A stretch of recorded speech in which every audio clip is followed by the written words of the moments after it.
Everyone, first tonight, plans for a multi-million-dollar sports complex in Charleston halted for now as leaders work to address a funding gap for the project. WSAZ's Luke Hamilton spoke with the Kanawha County Commission president, who says, yes, it is a setback, but he's optimistic they'll be able to get this sports center across the finish line. A multi-million-dollar project in hopes of bringing sports tourism to downtown Charleston is now on hold.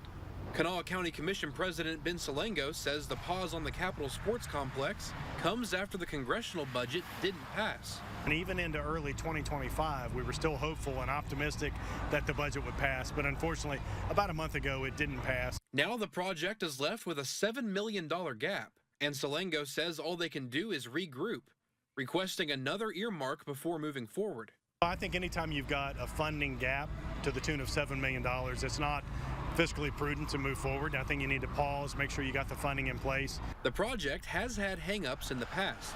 Salengo says acquiring the property was difficult, and the initial cost of about $70 million had to come down. We were able to get through all that red tape only to have the rug yanked out from under us on the congressionally directed spending. He says all the other funding is still on track, but they're cautiously optimistic it will pass this year.